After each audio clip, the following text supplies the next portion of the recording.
Happy Monday. Welcome to another episode of the Sneak Preview. I'm Connor Eyzaguirre. And I'm Caleb J. Today we're discussing Venom, Let There Be Carnage, a movie that I think surprised everyone. We'll also say a little bit about the many saints of Newark and the guilty. But first, let's see what happened last week in film.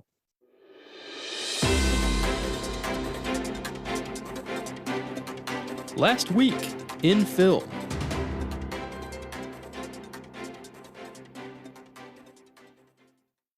We've got 5 trailers to start with. First up, Paul Thomas Anderson's new coming-of-age drama, Licorice Pizza. It's theaters on November 26th. You get a chance to see this one, or is this one just not up your alley? No, I actually saw this one. I actually like P.T. Anderson a lot. Really? That's a surprise. Okay, cool. I didn't know I was going to surprise you with this one. Yeah, most Oscar-nominated directors, people who make, hardcore dramas like this, I usually assume you just kick them to the curb. But okay. I've actually really grown to like P.T. Anderson. I like a lot of his movies. Sweet. Well, what did you think of Licorice Pizza? I thought it looked really good. It looked a lot like his style that I'm used to. And but again, being a fan of his prior work, I like his style. So I'm curious to see what he does with this. Great cast. Looks like it'll be another good drama with good comedic moments of his in it. So I'm excited. I'm actually excited to see this. I'm pumped to see that he's working with Philip Seymour Hoffman's son, Cooper Hoffman. I think that's really cool to continue that legacy. A PTA film's kind of an experience. He does one every like 4 or 5 years. So this is going to be a big deal. I know Austin's losing his shit over this one. No surprise. This is going to be a good one. Yeah. Big splash at next year's Oscars, most likely. Oh yeah. Without a doubt it will be. I'm excited. I think the last film of his I really, really liked. The Master. Yeah, The Master. I'm learning all sorts of stuff about you today. Cool. Yeah, I was a real big fan of The Master. I just thought that movie I think mainly because I loved watching Philip Seymour Hoffman and Joaquin Phoenix act against each other. It was so out of this world amazing. And yeah, so I think he did Inherent Vice, right? That was the one that you and me saw. That was one I was not as into. I remember actually being really disappointed because I liked P.T. Anderson so much, and I was just like, fuck, I did not like this movie. At that time, I had only seen Boogie Nights, so I didn't really know him as a filmmaker. It might be actually worth it to revisit that film. It's been a long time. I've got a lot more background knowledge on him and Joaquin and all the people involved. So maybe maybe we might like it a little bit more now. Yeah, maybe I'm going to give it a second chance, but yeah, I'm real excited for this movie. I was not expecting to surprise you with my love for P.T. Anderson. Yeah, that's awesome. I love that. He's a director. I'm surprising. Like we've only explored one time on Oscar Sunday, and that was when we did Boogie Nights. But I know that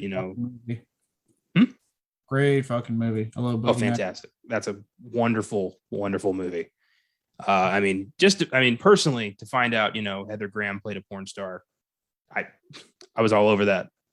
Yeah. What's funny? I remember for the longest time, people would be like, Julianne Moore, she's so hot, so beautiful. And I was like, okay, she's not bad looking, but I don't get what people are going on about, raving about. And then I watched Boogie Nights and went, this is probably where people are raving this movie, and I kind of get it now. Yeah. That movie has one of my all-time favorite greetings in movie history when Mark Wahlberg's character meets the big porno producer guy, and the guy just says, "Hi, nice to meet you. I heard you got a great big cock." I love that. Just right to the point. This is this industry.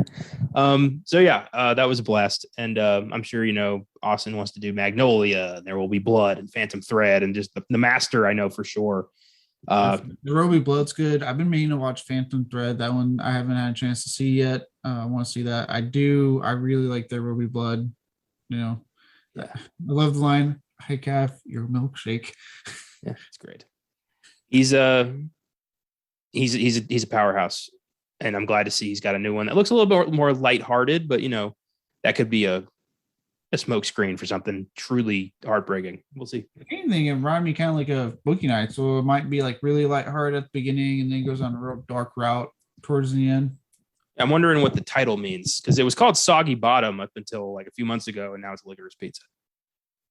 So I don't know. Next up, the new trailer for Netflix's Western epic, The Harder They Fall, hits Netflix October 22nd. This looks badass. I'm excited for this. I didn't even check out this show. For some reason, this trailer just keeps eluding me. Well, I'll make a note and watch it after the episode, of course. It's Idris Elba, Lakeith Stanfield, Regina King, Jonathan Majors, Delroy Lindo, Zazie Beetz. Just an incredible cast, and it looks really unique and exciting. And I know it's Netflix, but they do have the occasional win. They get the occasional win. It's just unfortunately their quantity over quality mantra. Now I'll check out the trailer. I'm not going on my way to miss this trailer twice now. It's more like I'm actively like between Blaze Cousin and IGN. I do write down like every single fucking trailer that they report. So I'm like, in case. So I'm prepared now in the future for this show. I got it. But somehow they have not, neither one's been reporting that episode. Or that trailer. You might want to add Netflix like themselves to your search engine there, because I think that they tend to, keep to themselves when it comes to announcing their stuff. I think it's more like they just announce so much shit that it's hard for anyone to keep track.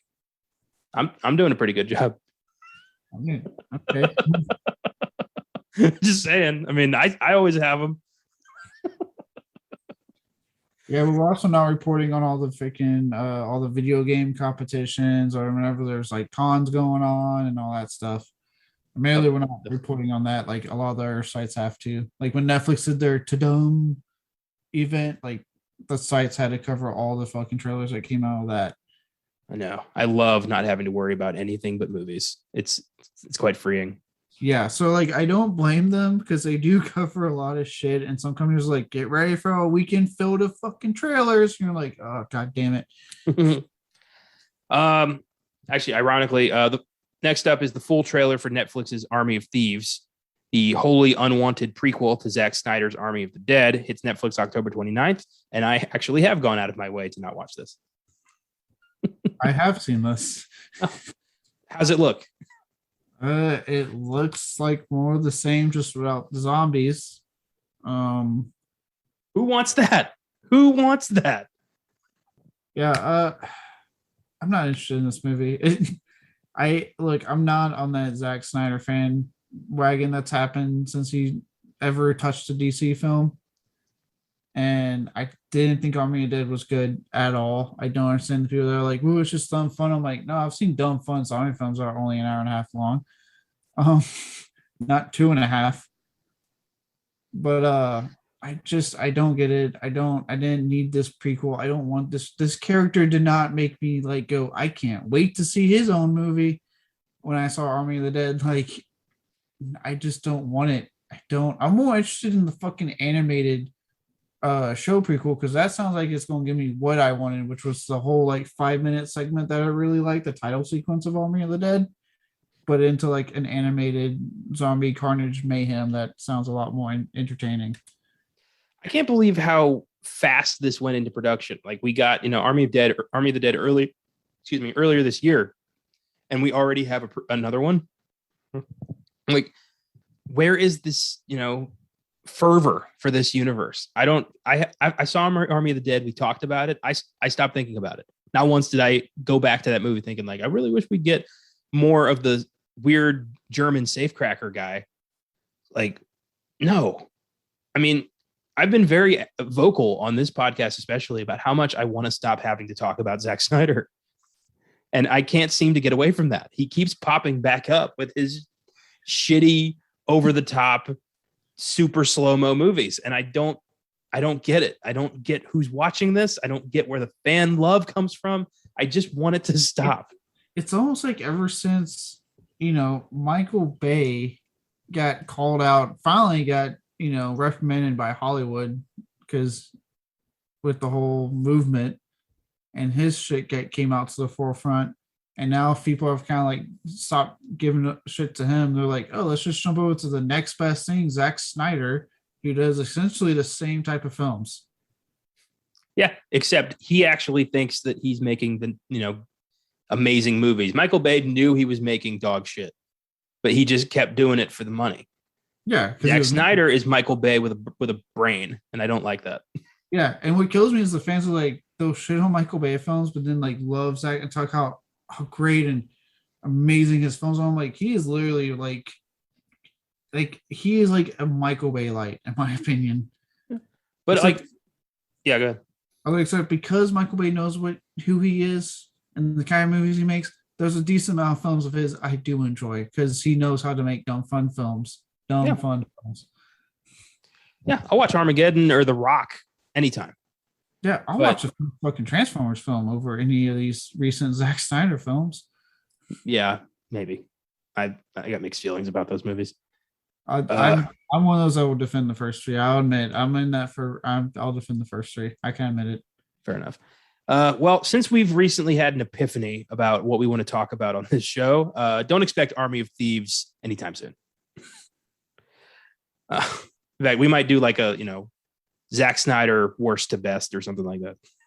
Oh boy, I think we've seen everything at this point. Yeah. I've either seen everything or almost everything. I want to say I've seen everything. Yeah, against my will for most of it.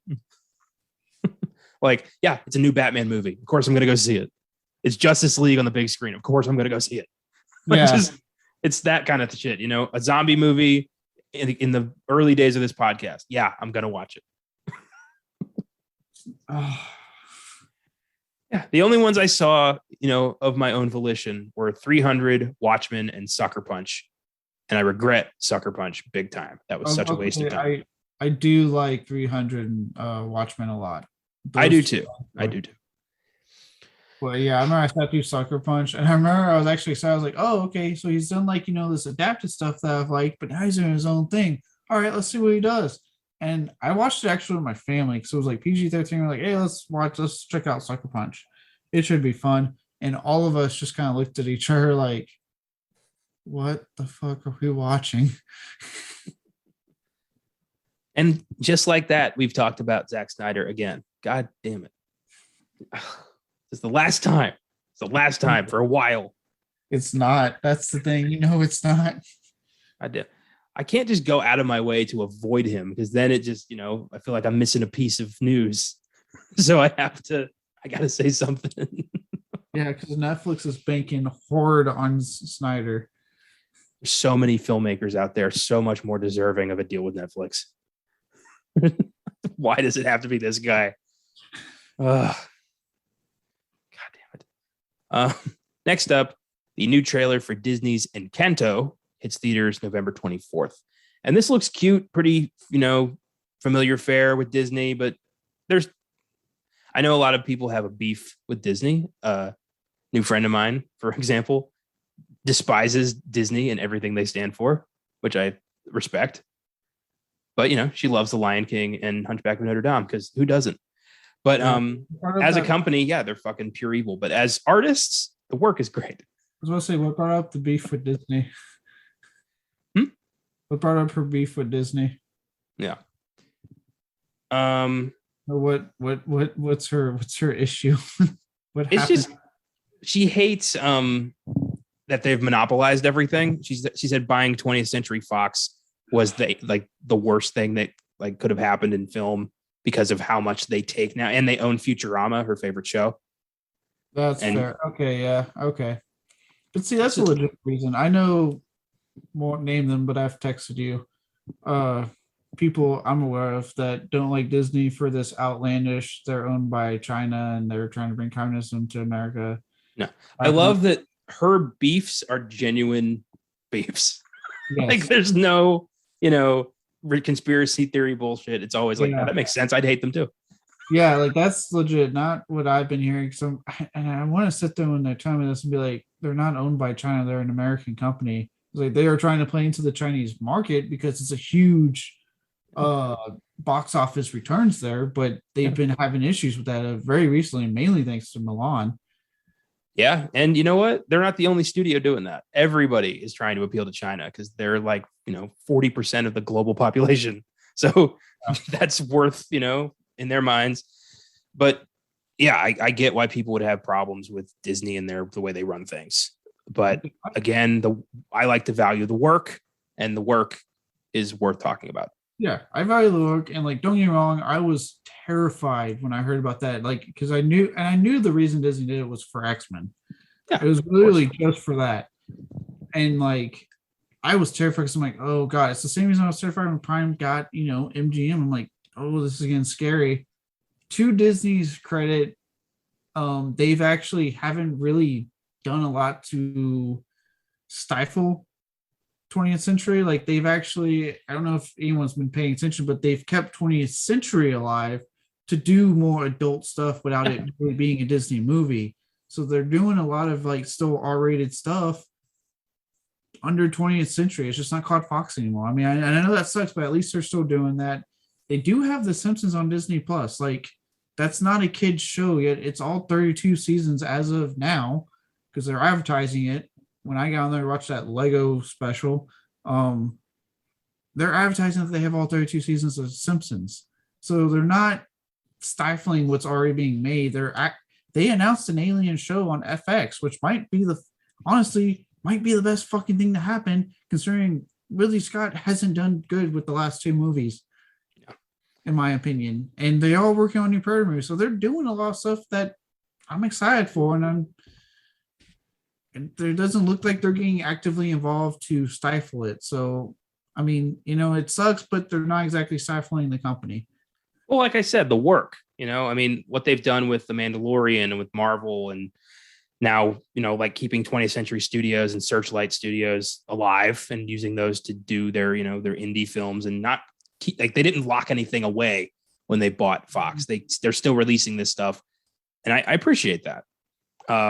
In the end, it's all dollar signs, and we don't know their bottom line. It's it's a company that is going to do whatever the fuck they want, and all we can do is just try to enjoy what we get.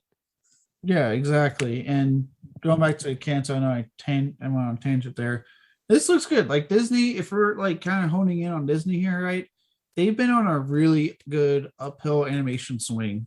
Yeah, the past couple of years. Like, I've really been enjoying what they've been putting out.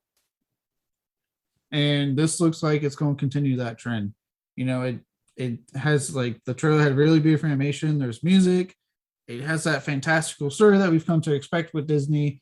It looks like it's going to continue the trend. I'm excited for it, but like with most Disney films, just because of my age, I wait for Disney Plus if I can, because it is getting at that point where being 28 and going to a movie filled primarily with children in the audience, it's kind of weirds me out personally.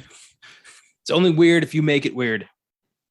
And thankfully, I have a buddy with a child, so I'll just go with him. Yeah. Well, my sister needs to get these 9 months rolling so I can be the uncle finally and just take my future niece, nephew, whoever she's about to have. I'm an honorary uncle. That's the way I see it. I'm 8 months. I'll be an actual uncle. So good for you. Good for you. I'm happy about that. But yeah, I don't. I read a profound line from a comedian a couple days ago. It was what was it? We all get older, but it's up to us to decide if we get old. I like that. Yeah, I like that too. So I'm gonna go see the Disney movie. Look, I'll say this. I have no issues telling people I watch Disney movies. They're like, really? You're almost like, I'm 28, right?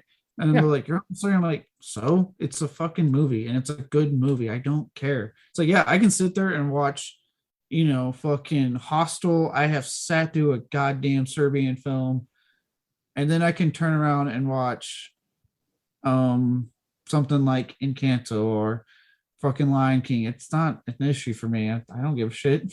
You're gonna have to after that nightmare. The palate cleanser. But yeah, I got no qualms about it. I love Disney movies. The Lion King, I can't make it 5 minutes into that movie without bursting into tears. That movie means so much to me. Yeah. I mentioned it on the Oscar Sunday I did with you guys on Toy Story. Fox and the Hound, still that scene when she takes the fox away and the music playing, and you see that, it still fucking gets me. It's got me since I saw it as a kid, and it gets me now as an adult to this day. I don't know why. It just does it every fucking time. That's beautiful. It's art is art. The anime, the medium doesn't matter to me, whether it's live action, animated, what country it comes from. Good art resonates with everybody. And I love that. That's why I want to include ENCANTO on this show. That's why I saw Raya and the Last Dragon earlier this year. Thought it was great. So yeah, keep it coming. Yeah. Hey, as long as Disney's like uphill animation renaissance, whatever they want to call this period, they seem to call each period something different. Or they end up calling this one. As long as this adds to it, I'm happy. I think they should slow it down with the live action remakes, but keep them coming with the original animated ideas. I like that. Yeah. Slow down the live action remakes. Stop trying to capture parts of the Caribbean success with your other type of live action films, and figure out your fucking Star Wars movie series there at Disney. You're doing great with the TV shows. Figure out what the fuck you want to do with your movies, though. Yeah. Finally, the trailer for Roland Emmerich's newest disaster porn extravaganza, Moonfall, hits theaters February 2022. He's run out of shit on Earth to destroy, so we're going to the moon. Look, I'm in. Like, yeah. He's made a career out of this. He's the best at it. They're usually pretty damn entertaining. I'm in. I'll see it. Yeah, I like his work. Independence Day is amazing. 2012 admittedly hasn't aged well because we fucking survived it. But 800 million global box office. View it as an alt history film. Okay. But like he also did The Patriot, which is one of my favorite movies. So I don't have a beef with Roland Emmerich. I do love that he's embraced this and he keeps making, he keeps destroying everything. I'm wondering, what monument goes first in Moonfall. I don't know. I'm thinking like what's tall? I'm thinking it's the moon, so it's the whole world. I think we're gonna lose the Great Wall of China. Ooh, oh God, maybe that building in Dubai, the tallest building in the world. Fuck. Yeah. I've been to Dubai and I can't remember the goddamn name of that building. Something Khalifa, right? It's like the Burj Khalifa. Burj Khalifa. There we go. Yep. That should go. Yeah. In the movie. Should go in the movie, not in real life. We don't have I have not yet seen The Day After Tomorrow. I think that's like the only one of his like big disaster porn movies I haven't watched yet.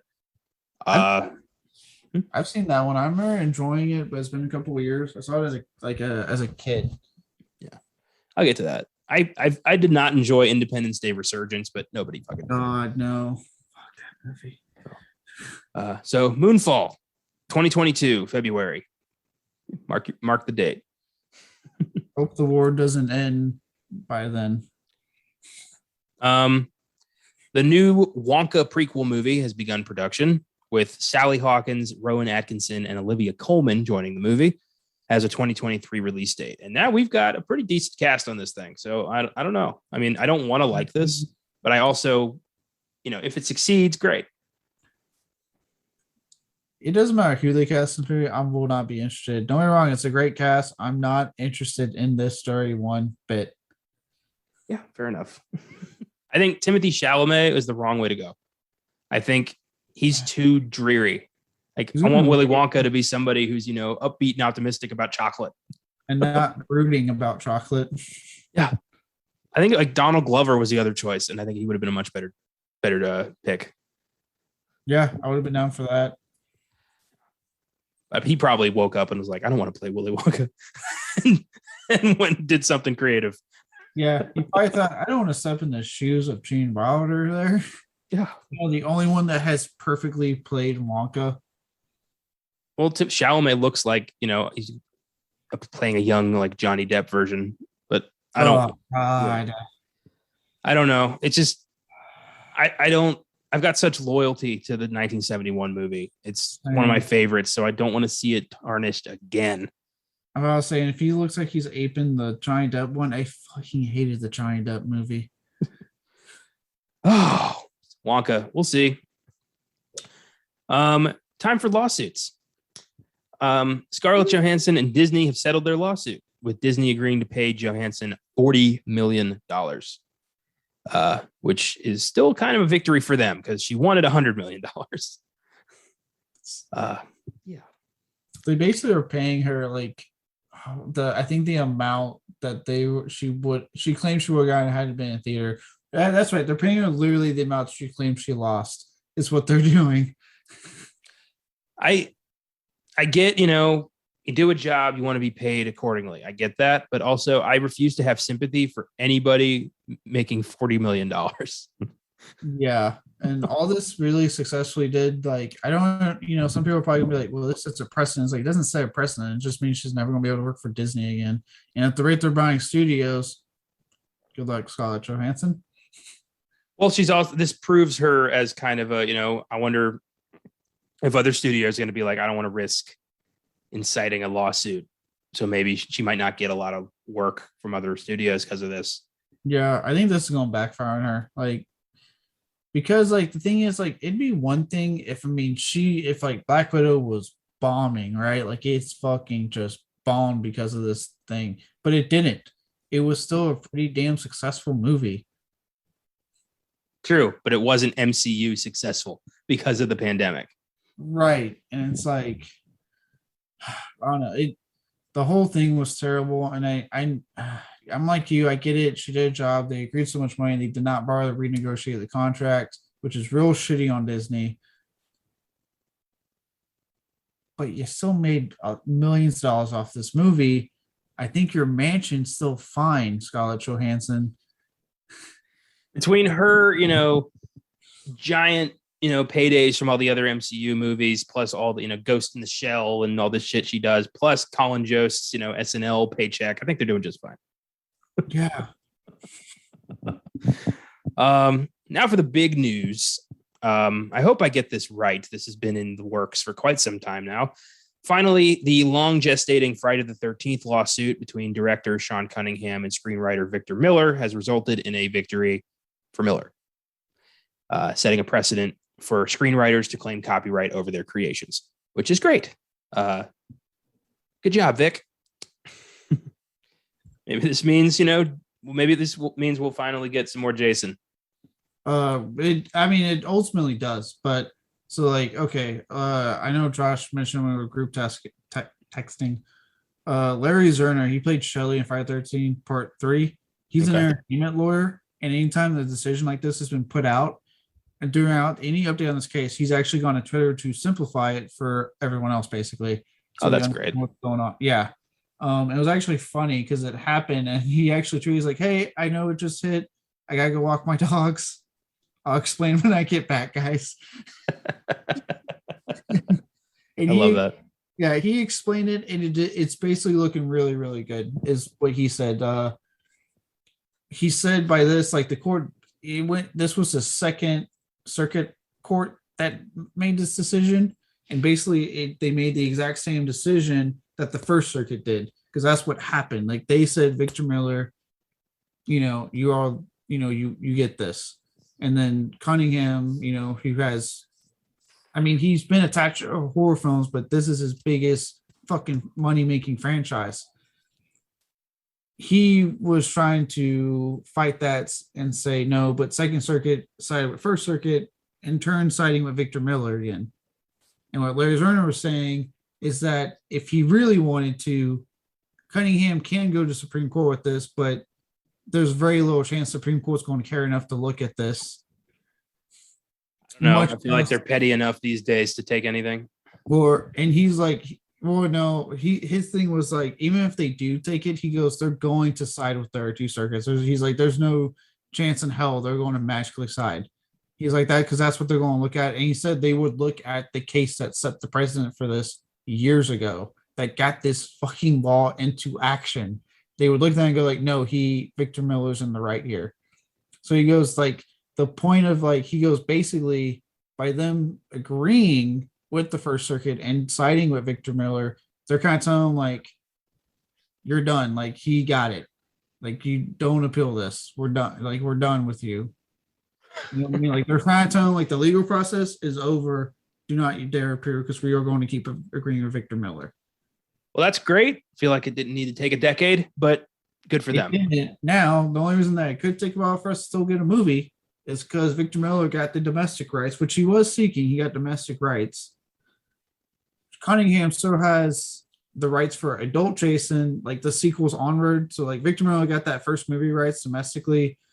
Cunningham still owns rights to the foreign, the international stuff for all the films, and then domestic from sequel onward. So he actually technically has the rights to the adult Jason character because that's when he popped up in the sequel. So now what needs to happen is that these two need to get into a room and hash it out on how that money is going to get split on a new movie. That's the next thing. Not necessarily a legal in court issue, but they need to come to terms on like how the money is going to get split up. So that's why I know Josh mentioned in the studio. I'm not worried about a studio. I think the studios are going to be pretty quick to want to come to an agreement to get a new fucking Friday 13th out. It's them probably having to work with these two guys that just got done with the court process and now have to come together to figure out how we're going to split the money when we do this new movie. Okay, might have been premature to call this a victory. This sounds like a pain in the ass. It's a victory because it means we'll finally should finally get out of court. It's just now we got to get them through the last hurdle. Well, good luck. I'm sure the studio, with the success of Halloween and kind of a boom of, old favorites these days, I'm sure are really itching to get Jason out there again. So yeah, let's hope.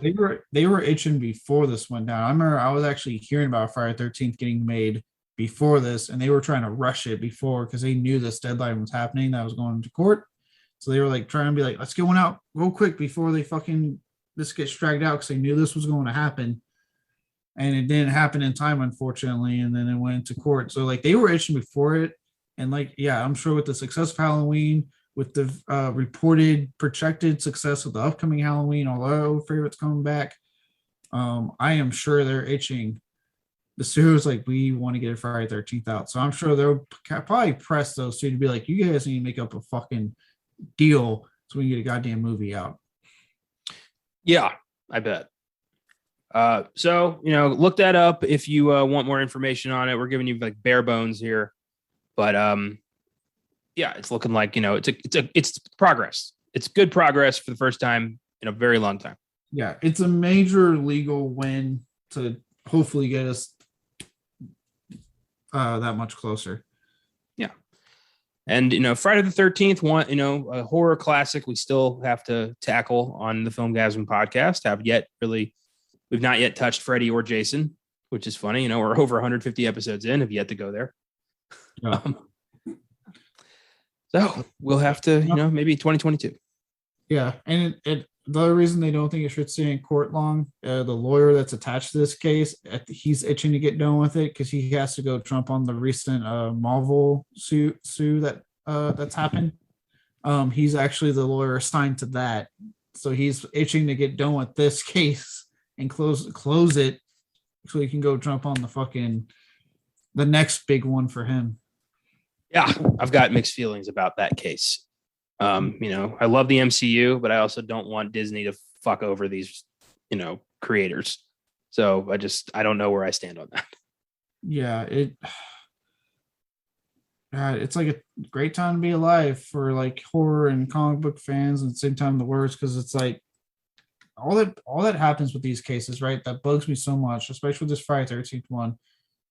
No one wins. I don't understand why these two guys want to drag it out so long, because no one wins. You're not getting more money because you're not getting a new movie out. I'm like, Cunningham, you'd make more money if you stop this court bullshit and got with them to make a new movie, and then you just have more money in your pocket.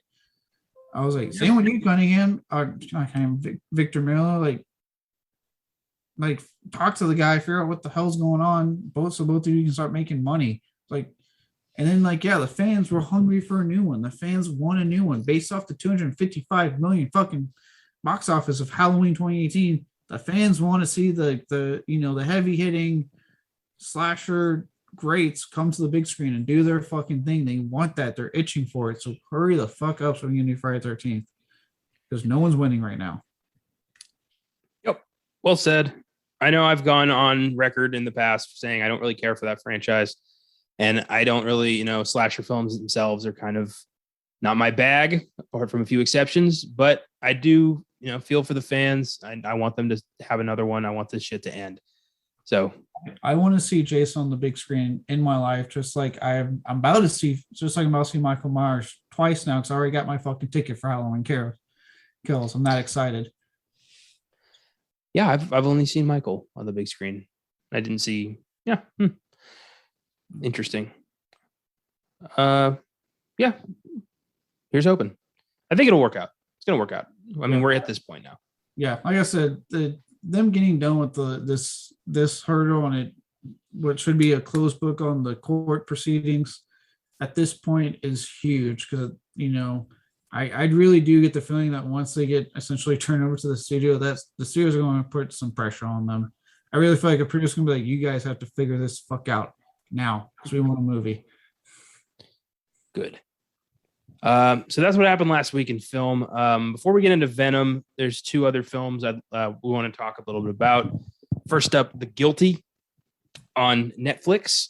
Jake Gyllenhaal, directed by Anton Fuqua. I got to watch this a couple days ago, and it was considerably better than I expected. It's a remake of I believe a Danish or a German film of the same title from 2018. And Anton Fuqua just seems to be in kind of a remake zone right now. The Equalizer and the Magnificent Seven, and I don't know. I'm not saying it's bad. It's just weird. I'll say I liked both Magnificent Seven and Equalizer. I thought those were fun movies. Yeah, I did too. I like Southpaw. I did not enjoy Infinite, but that's its own thing. I haven't seen that yet, but I know how much you hated that movie.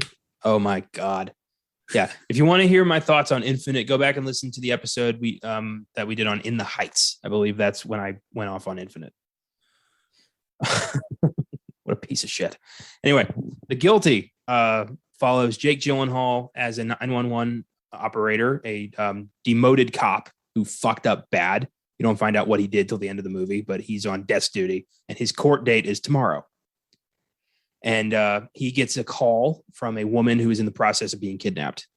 And he goes above and beyond to help this woman. And Jake Gyllenhaal is fantastic.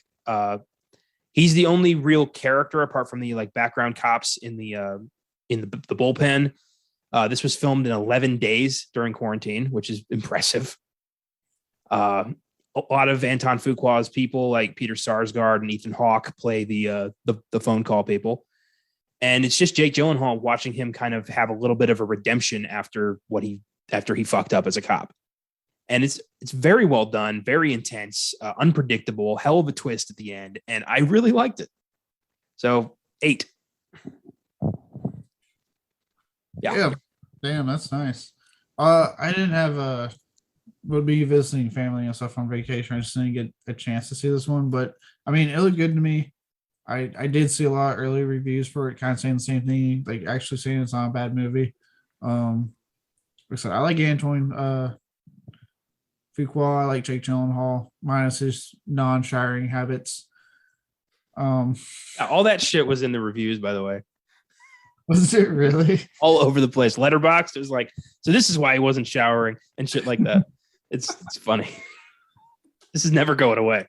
If you're famous and you tell the world that you don't bathe, we're not going to forget that.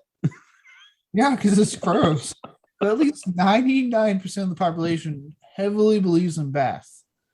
0.5 are just in a point in their lives that they can't, and God bless wherever you're at in your life that you can't fucking shower. And then we've learned a new 0.5%. And that is the Jake Gyllenhaals as well, that they can shower. They have the ability to shower. They just don't want to shower. Yeah. And they treat it as some big revelation about who they are as people and how you can live your life like that too. And we're like, no, we can't. We'll get fired for stinking up the office. So, shut the fuck up and take a shower. I can't believe we're talking about this again. But it's just, it keeps coming back. Mostly because I like bringing it up. Yeah. Well, it's outrageous. Like this is 2021. We're almost in 2022, And there are people out there who just don't shower because they think it like fucks up their chi or some shit. I don't get it. Look, if The Rock can shower 3 times a day, you have zero excuse. That Anyway. man works out, is prolific as fuck. So you know he's doing a bunch of movies and working long ass hours. Yeah. And still finds a time. And he now has a child at home. And he still finds the time to shower 3 times a day. That's because The Rock, even though, you know, he's like the highest grossing movie star on the planet, you know, an action superstar, a wrestler. I think he's got his own brand of tequila now, and a father. He's also a pretty down to earth human being who I think he realizes, you know, he's famous, but he's not, you know, he's still human. And I like that about The Rock. He seems approachable. Jake Gyllenhaal, and I don't remember who else was it. I think Natalie Portman. I believe She one of these. I know Mila Kunis and Ashton Kutcher mentioned they don't like to bathe their children until they stink, which was disgusting. I think that's who it was. Yeah. I'm sorry, Natalie Portman, not you. But yeah, those people. It shows to me that they are detached from the way the world works. And that's just unfortunate. Yeah. Which those two surprised me because both of those neither one of them were born in like rich families. Like they start out with nothing. Well, I mean, to their credit, you know, you become wealthy as fuck. Who's going to tell you to take a shower? Nobody. They're going to get fired. I'd take that fire. I'd be like, no, I need to stand my ground on something, and that's a shower. God, there'd be a movie made about you. Be on the news, fucking Showergate. Anyway, The Guilty is a pretty good movie. It's on Netflix. Check it out. Netflix original, one of their rare good ones. And yeah, definitely worth it. Yeah, you know, after a long work day, go home, take a nice shower, pop some popcorn, get yourself a nice soda or beer, whatever you choose to drink, and watch that movie. Yeah. And then, you know, when it's over, take another shower. Just to spite them. Just, you know, one for you and one because fuck them. You're just in there, not even soaping up. I'm just doing this to spite you. I'm not even wanting to be in this shower right now. Like laminate a picture of Jake Gyllenhaal and Mila Kunis and all these people who just don't bathe and just tape them up in the shower. And maybe through some voodoo magic, they'll get a little clean. Oh my God. All right. Moving on to one of the biggest disappointments of the year for me anyway, The Many Saints of Newark. But two different interesting perspectives because we're both disappointed in this movie. I want to point this out. Very interesting perspectives you're going to get here. Yeah, because I am a longtime Sopranos fan and Caleb has never seen the show, but we both came away from this not enjoying the movie. Yeah. Which begs the question, who was the audience? Who was the intended audience? If people who didn't see the show and people who did see the show both don't like it, who the fuck is this for? There's only two groups of people in the world, people who saw The Sopranos and people who didn't. So I don't know. Oh, anyway. I'll let you go first. Take it away. Oh boy. So The Many Saints of Newark, available on HBO Max for the next month or in theaters if you really want to pay that money. And this is the story of Tony Soprano for about 10 minutes that aren't connected. And that's my biggest problem with the film. This was billed as the origin story of Tony Soprano. Like, where did, you know, this doughy-eyed little kid, when did he become a cold hard gangster? And we don't know, because this is really the film about Dickie Moltisanti and his decisions in life that led to his own death, because that's The Sopranos. And he's kind of a legend in the show. He's often talked about, you know, as the influence that Tony had the most, because his dad was always in jail and he hated his Uncle Junior. So Dickie was there to kind of guide him through life. But as we see in this movie, not really at all. there's so many unnecessary subplots involving, like, Dickie's Gumar, who was his ex stepmom. I just like, why bother with that? Like, why make that as weird as possible? Ray Liotta and his twin brother, Leslie Odom Jr. and whatever the hell he's doing. Just everything but Tony Soprano is given focus in this movie, and it's infuriating. It doesn't feel like The Sopranos. It feels like a lukewarm Goodfellas knockoff, and that is unfortunate. So I just don't know what happened here. Did it gestate too long in production hell? Did they get the wrong writers from the show, or not any writers from the show? I didn't look into that. And I walked away thinking like that should have been so much better than it was. And I think I'm going to give it a 6. So. Yeah. All right. As the newbie, as the newcomer, for me, like, when you're making a movie like this, you should make it in mind. Obviously, you're going to have your longtime fans that are dying to see this movie, dying to get things that were, from what I've been told by you, were just talked about in the show. We get to see it now. You guys get to see it now. And for someone like me who's a newcomer, I'm the audience that you're trying to convince. Hey, you haven't seen the show yet? Well, watch this movie, and you might rush to see that show now. You might watch it that much quicker, right? Because this movie blew you away. You're seeing, and it's a prequel. It's a great jumping in point. It's not like you don't need to see the show. You can watch this first and then hop in the show easy. So for me, I was like, okay, I haven't seen the show, but this still looks really good. I do like my gangster films. I'll give it a shot. Like you, why the fuck it was marketed as Who Made Tony Soprano, who I'm very aware. I know I'm a newcomer. I'm very aware of the show. I'm aware of what it did for HBO, what it did for TV at the time. I am aware of the iconic status of Tony Soprano and, the late, great James Gandolfini. Yeah. So seeing like you market towards this character that's the main character that fans love, that's iconic, and then you completely say that's only 10 minutes of your 2-hour movie, and we want to do on Dickie, who the actor, I'll give him credit, was great. I like the actor. But from how you told me he's built up in the show, he's so fucking forgettable. He's so fucking generic in a very generic mafia movie.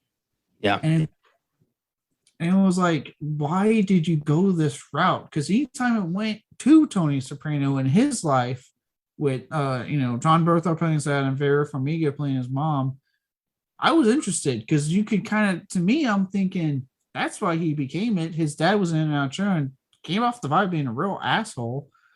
And his mom clearly wasn't needed to be on medication, but wouldn't be on medication. Like, oh, yeah. Right here where I'm seeing, like, I can see where he would become that. And then, yeah, maybe with this outside influence of Dickie being directly connected as well to the mob. But that happens fleetingly, and then it goes back to Dickie's story, and I'm immediately bored. I think that David Chase banked hard on fans just being happy to get anything. Like, oh, there's Michael Imperioli returning to do a narration. Oh, look, it's Satriali's pork store. Oh, look, it's Uncle Junior. Like, we would just be so distracted by the fact that we're seeing things from the show that we would ignore how boring this movie is. And no, you can't trick me like that.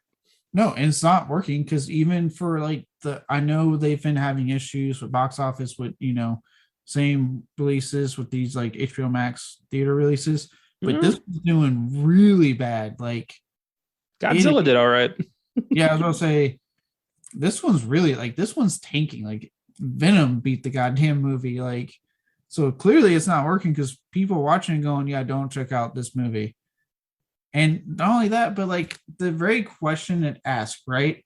By the end of the movie, I don't know about you, but I sat there thinking there's nothing you've shown me to make me go, yeah, he's going to be a fucking mafia boss at the end of it. Because it literally ends with him being emotional, throwing the speakers out the part, which I did laugh at John Berthold. What the fuck are you doing? That was funny.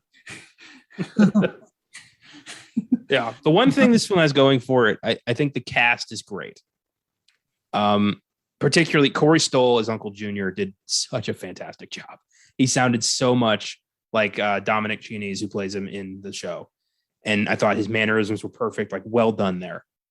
And yeah, I thought, Michael Gandolfini channeling his dad, he did a good job. I believed his bit as, a young, formative Tony Soprano who has not yet become jaded towards life and, prone to panic attacks. So I like that. But again, you don't buy the growth. You don't buy the origin. Like there's no way this is the guy who runs Jersey in the 90s. Yeah, it literally ends with him saying, "I don't want any part of it." So you're like, "Oh, so he doesn't do it." Like, how do you make that fucking leap from he clearly doesn't want to be in it, and they're not even talking about him being in it throughout the movie. They're talking about him having his fucking civilian life. Like they're very open about him wanting him to not do it. Yeah, I mean, he wants to be, in football, but he doesn't have the makings of a varsity athlete, as Uncle Junior says in this movie, and it's a great callback to one of the best moments in the show. It's when towards the middle of the show, Uncle Junior starts having dementia, and he gets caught on constantly telling Tony that he didn't have the makings of a varsity athlete. He says that to him like 3 times. And on the 3rd time, Tony loses his goddamn shit and like flips a table and leaves the house. And it's a great moment because he doesn't realize Junior has dementia. He thinks he's just insulting him deliberately, constantly. And it's awesome. So the fact that Corey Stoll said that in the movie gave me a chuckle. And that's what I say, like I could tell there's definitely moments where they were like paying attention. I did read up that when he says your sister's cunt, apparently that's from the show. Yep, that's one of his big like random outbursts. Yeah, so it's like they're clearly like it's there, like it was there for fans and non-fans to enjoy, but they just didn't go all the way with it. Yeah, so there's this line of dialogue at the funeral. His sister, who's like barely in the movie, she makes a comment. She's like, Uncle Dickie was our favorite uncle. I remember just sitting there going, I sat here for 2 hours, and at no point did I feel that was true. Mm-hmm. Tony's relationship with Janice is one of the most interesting parts of the show because they fucking hate each other so much. She is constantly manipulating people to get what she wants. Family, friends, whatever. She's pretty sure she was in a cult for a while. And she's just the worst person. And I just, like, she never really talks about Dickie. So I don't know why they did that. I just don't, it doesn't feel like a part of the show. It feels like a knockoff. And I'm never going to add it to my, I'm going to watch The Sopranos again. It's a great show. I've done it twice now. And I don't intend to add this to the marathon. Yeah, I feel like I know, like, me personally, I still have every intention to watch it. Like, this will not sour my taste in any way. I do feel bad for a lot of longtime fans who might be in the same boat with me. They have a buddy that they're like, hey, you know what? I know you haven't watched the show, but if you're interested, let's watch the movie. If you like that, you can watch the show. And they sit through this movie and both just are sitting there completely sad, disappointed, and mad. Both probably for different, reasons. And then being like, I don't want to watch the show now. And you're like, oh. Yeah. I promise you, the show is engaging, hilarious, dramatic, terrifying, and awesome. I promise. If my word means anything, trust me. I look, the show's iconic enough. I'd have every intention to watch it. I like mafia films a lot. I have every intention to watch the show one day. I won't let this sour it, but goddamn, this was bad. This was not good. I gave it a 6 as well. Ugh, what a bummer. I had so much planned for this episode. Like, this was, ideally, this was going to be the movie we talked about this week. Austin and I were going to do a top 5 Sopranos episodes. We were going to go all in on this. And now I'm glad we didn't, because we would have been so disappointed and this would have been kind of a shit episode. Yeah, I was disappointed, but this is one of those cases where I do feel generally bad for the fans that waited so long for this and were like dying to get this finally, and then they finally got it. And it's just, and then I think what's worse is, to me, like, the director went on, we talked about it. He was one of those that was really going hard about how he hates that it's going to HBO Max. I'm sorry, dude. Yeah. David Chase was the creator of the show, and he co-wrote the screenplay. He was not the director. Alan Taylor was a director, and he was just kind of My bad. I'm sorry. That's right. Alan Taylor was like real happy. I'll get into his shit here in a minute. But sorry, yeah, David Chase, made such a big deal about it getting put on HBO Max as well as theater because it needs to be seen in theaters. I'm like, dude, the way you wrote this movie, this isn't good enough for theaters. This is a fucking HBO made for HBO movie at best. And even then, from what I've heard about the show, this doesn't warrant an HBO fucking premiere. Like, no, you dropped the ball. And the director, Alan Taylor, doing good, sitting there talking his shit about, the MCU with Thor the Dark World and how he almost quit directing and how this brought him back. I'm like, you still made a shit movie. I was like, I don't know what is going on there, bud, but didn't he also direct Terminator Genesis? Yes. This guy needs to go away. Yeah, he needs to stick to TV episodes. He's had a very fruitful TV career. I think that's why they brought him in for the movie. I believe he actually directed episodes of The Sopranos. He did. So yeah. And get a lot of Game of Thrones episodes also. He's good on a small scale, but for some reason he keeps being given the keys to the kingdom with like big properties and really fucking it up. Yeah. Well, damn. Yeah. Well, at least this week wasn't a total loss. No, but we had one that even made me happy, and I've voiced how I feel about the first one on numerous occasions. Yeah. Venom, Let There Be Carnage is the sequel to 2018's Venom, delivering on the Mid Credits Tease of Woody Harrelson's Cletus Cassidy, threatening Eddie Brock with quote-unquote carnage. Thankfully, they got rid of your shitty wig, gave him some decent hair. Yeah, thank God. And frankly, when I saw Venom in 2018, I remember thinking, like, this is going to suck so hard. It's going to ruin this character worse than Topher Grace did. I just know it. And then I watched it and I'm like, you know what? This is entertaining. I'm enjoying this. It's not perfect, but it's a better Venom. It's an interesting Venom. It's a cool take on the character as being just a space loser who wants a place to belong. That's great. And they just doubled down on that with this one. And I love the whole, he's trying to be the lethal protector, which I love they kept bringing that up because that was his 80s comics run. I did catch that. And I think that's also why I like this because I liked Venom's portrayal. I liked Tom Hardy and I liked their relationship. I thought a lot of stuff around it was a very unconfident film. Yeah, I agree with that. And I did not know what it wanted to be. They really found a good, they nailed Venom. And like you, I like the take. I really enjoy this take on Venom, but everything around it was like clearly unconfident to me, clearly shot for an R-rated film, but edited down for a PG-13 with how they were like cutting away from certain things. It just to me felt like you clearly had something else filmed and you edited that out. Well, one thing that really bothered me with the first one was how rushed the character development was. Like, it's like, Brock's like, I have a parasite, get it out of me. And then like 20 minutes later, he's like, I will die for this, buddy. Like, he's my best friend. Like, when did that happen? I don't know. I enjoyed it so much. I kind of didn't care. Yeah. And I think, and someone pointed out, they're like, I saw it on, someone pointed out on Facebook, in a world where we're getting the pitch perfect male model superhero in every superhero film, thank God we got someone like Tom Hardy's Eddie Brock who spends all of Venom just sweating profusely, doesn't once take his shirt off, and it's fucking Tom Hardy. We know that guy can get fucking built. And it's just looking like a stammering mess for almost 2 hours. And that's the kind of hero we got. And that movie made so much fucking money that we just got more of it. And yeah, I fucking love his portrayal. And this sequel, like I said, it hammered home and doubled down on everything I liked, but also with super confident direction. Well, I love that you bring that up because Eddie Brock he's not a hero. He's a fuck up. He's a massive fuck up who really does ruin everybody's life.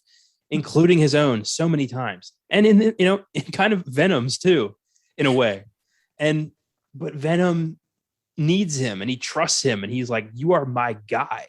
Like we are Venom. Like, you complete me. It's this whole weird, symbiotic relationship that works because they're both such dipshit fuck ups that need a win. And in the second one, they get that win. They have that massive falling out, which is hilarious, but they come together to do the right thing. And I love it. And I can't wait to see that version of Venom in, spoiler alert, by the way, from here on in, if you want to go see this, go see it. It's hilarious. It's great. It's fun. It's action, scary. It's everything. But we are going to spoil everything about it in about 3 seconds. So yeah, there's a teaser we're going to talk about. Yeah. It's all right. It's your fault now. I'm saying it. Venom is going to be in the Marvel Cinematic Universe. And I can't wait to see this Venom interact with Spider-Man and fucking, Ned and various villains anybody. I can't wait to see this Eddie Brock interacting with this people. Like that was to me some of the funniest parts of Zero when he's interacting with Venom or other people that are just like, dude, what the fuck is wrong with you? Yeah, bringing that energy to the MCU is going to be so fun, especially since now we've got a Venom who's not really a bad guy. He's kind of an anti-hero. And to see, I wonder how that he's going to mesh with Spider-Man. He's a lethal protector. Exactly. But I'm wondering, is he going to be like, I got to help that guy. He's a hero too. And I'm a good guy now. And Spider-Man's going to be like, fuck off. Like you're making things worse. And I don't know. I can't wait to see how that interaction is done in this world. It's the best time to be a comic book nerd. This is shit I never thought I'd get to see. Yeah. I remember when they first would I remember the rumors were so rampant, right? About they're going to connect it to the MCU. Oh, Tom Hardy's been spied on set ruined the Spider-Man No Way Home hat that only cast and crew got. And blah, blah, blah. And I was like, oh my God, everyone just shut the fuck up. And God, Marvel, I don't know how those guys haven't lost their minds yet with the amount of rumor mills going on in this movie. But with all that said, actually seeing that scene and actually seeing it, I still got the biggest, goofiest grin in the theater when I saw it. I was so happy. I was like, oh, it is true. It is happening.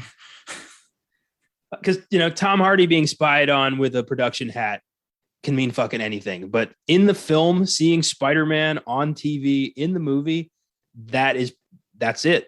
That's this is what we've got going forward. Venom and Venom Let There Be Carnage are canon MCU films now. Awesome. Welcome to the team. Welcome home, Yeah, hell yeah. They finally made a fucking deal. Sony's not being assholes anymore. They're not trying to tell Disney to fuck off. They're like, all right, let's just play ball. Because it's they finally realized if you just play ball, we reap the benefits as well as Marvel. Everybody makes so much money with this.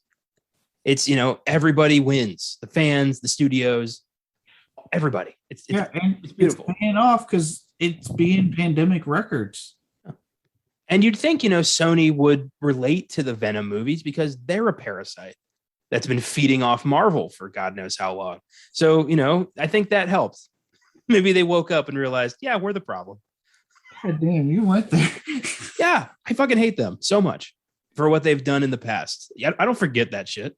I don't forget how long they've fought Marvel over Spider-Man. I don't forget how they fucked up Ghostbusters. I don't forget any of that shit. Oh my God. Yeah, they go fuck themselves. So, yeah, I needed to say that. I needed to get that out before I started praising this because, yeah, this is a beautiful work of art made by people I fucking despise. So, yeah, there it is. That felt good. I think that's what happened one day. These executives in charge of this were watching the dailies, and Venom started talking about, they started talking about parasites and how he feeds off of Eddie's energy. And I think somebody had a light bulb go off and be like, "Oh God, I gotta call Feige."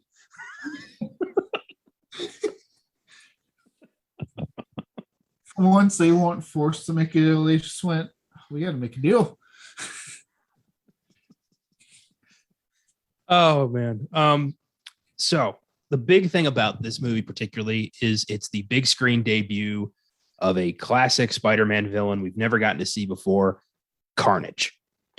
One of my favorite comic book villains and a true scary motherfucker who I think, despite this being PG-13, was done very well.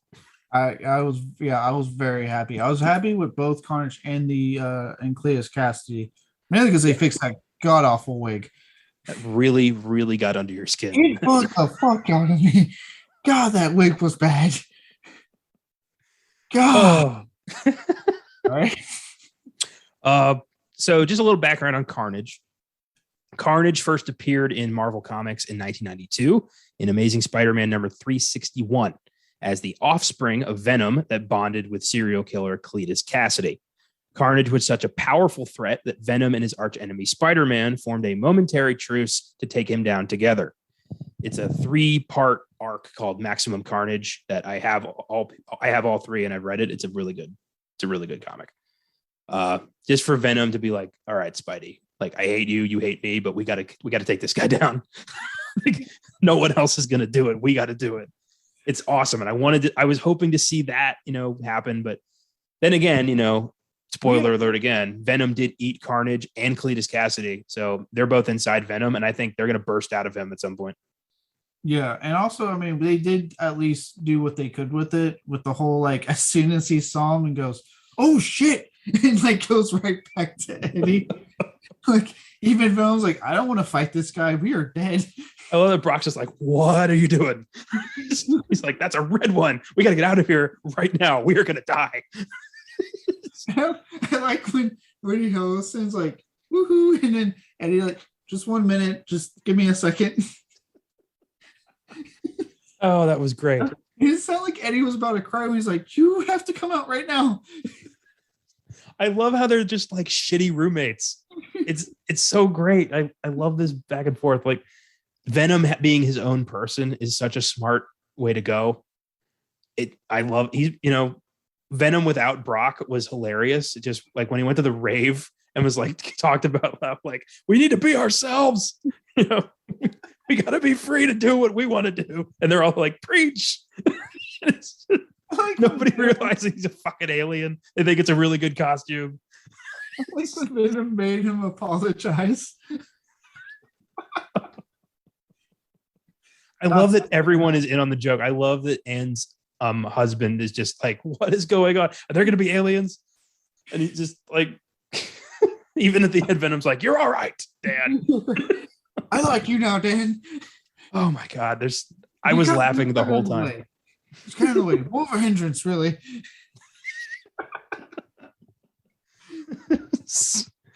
Oh God. Oh, so let's get a little. Let's talk more. Cry. Let's talk more about the cast and crew here. Venom: Let There Be Carnage was directed by Andy Serkis, who previously. Sorry, I was going to say who did a hell of a job. Much more confident direction. Holy fuck! What a difference. The first one was done by Ruben Fleischer, who did Zombieland. So, interesting choice. But I do feel like he was constantly told by Sony how this is supposed to work, whereas Andy Serkis was making his own movie. And you could tell this film is so much tighter and knows exactly what it is.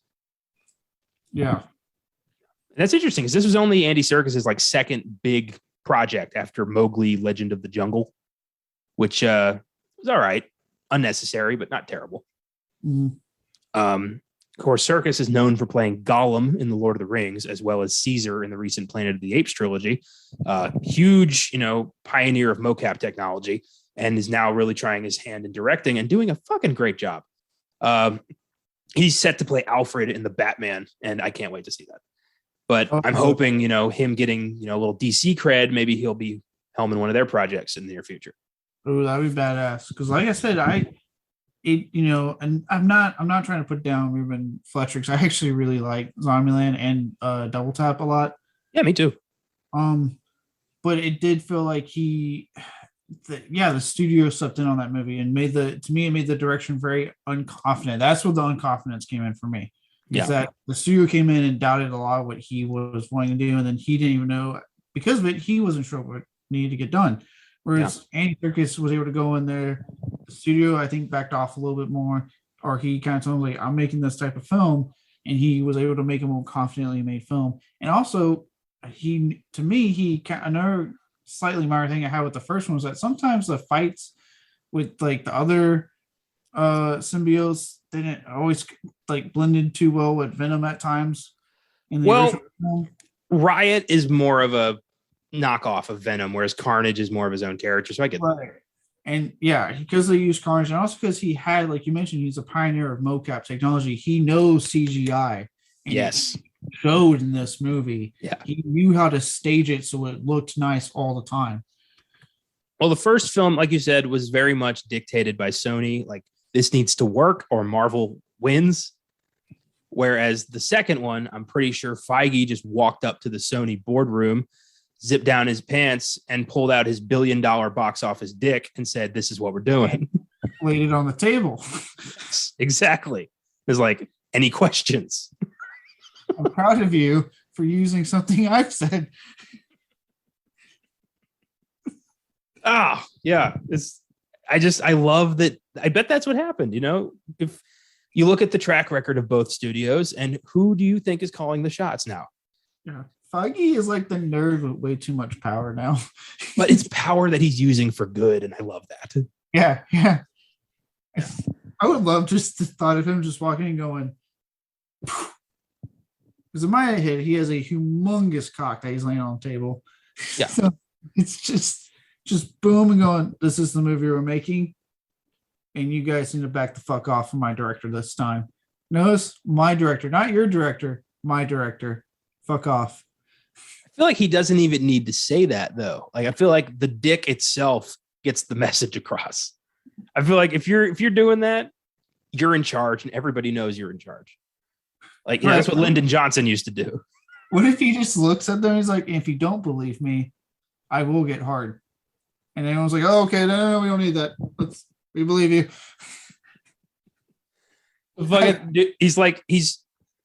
He just zips trow. It's not hard yet.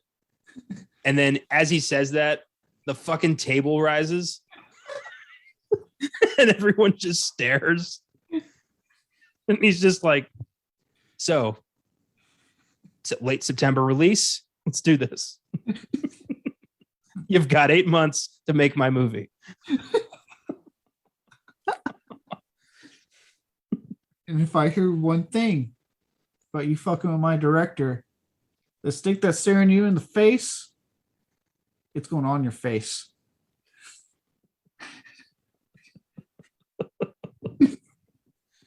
Oh my God. Jesus. He just walks out, doesn't even put it back, just walks out with his dick out. He walks out. 20 seconds later, the dick follows him. This man, I believe it. I believe the man, the myth, the legend. This guy, I don't know how he puts his pants on over the giant set he's got down there with what he's done with all this. I'm proud of him. If I was a comic book, you know, I'm a comic book nerd, if I had the power he had, I would be doing exactly the same thing with all this stuff. It's beautiful. It's an ongoing tapestry of epic magic that he's done with the MCU, and now he's bringing Sony's shit into this, and they should be grateful. They should be grateful that he lets them eat the scraps from his table. I feel like he was friends with whoever kept telling the Sony executive that kept saying no to like the Marvel deals in the past. Yeah. And higher up at Sony was like, "You go fucking talk to them and make a deal." I felt like he was friends with that guy, and he was just wearing him down like, "All right, look, I get it. I've been having to go to you so they make the deal, but now I want this shit in the MCU, man. You talk to your fucking people. I'll stay out of it. You fucking talk to your people. I'm talking to them." I remember back in the day, like, I think Feige and then I think his name's Avi Arad. They worked together on the Spider-Man movies and some other Marvel stuff. And Feige always wanted to branch out and connect this stuff, but that guy's like, "No, people won't watch that." And then Marvel branched off on its own. Sony owned Spider-Man, Fox owned the X-Men and the Fantastic Four. They worked with what they had, and the MCU came into fruition. So, maybe listen to the guy who wants to try something new. Yeah. It's amazing. There's so many times in like history, like the whole Netflix blockbuster thing. It's amazing. Had you just listened to Netflix, you wouldn't have a documentary on their website currently, Blockbuster. With every giant success Marvel Studios has, he grows an inch. So he's rocking quite a python down there. He doesn't even go to work now. He just it's too he's got a wheelchair or something. Like he can't carry that around. If he gets hard, he's gonna die. He doesn't have to pay for fucking cocaine and hookers. They just come to him. It's like a snake charmer. Oh my God. All right, moving on. This is great. Oscar nominee Tom Hardy plays Eddie Brock and his super close roommate Venom. Hardy was nominated for his performance in The Revenant and is no stranger to comic book movies. He played Bane in The Dark Knight Rises, also appeared in Mad Max Fury Road, Inception, and Dunkirk, just to name a few. And I fucking love this guy. Warrior. I will not. Oh, yeah. Warrior. Good call. I picked three. I went with box office success. My bad. I'm not the biggest Dunkirk fan, so I'm going to substitute it on my end. Warrior. Fair enough. Warrior, he's much better in, and that is such a blast of a movie. Yeah, Tom Hardy's great. Currently being pretty coy about whether he's been talking to MGM about being the next Bond. He's like, well, I don't know about that. Like, just shut up. Go away. Stop. Avoid the camera right now. Yeah. I love that for like a year now, people have been asking him like, so is Spider-Man and Venom? Like, how you doing with that? Like, are you in the MCU?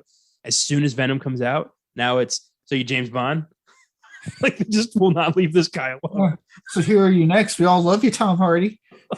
He's just trapped in a secret keeping cycle.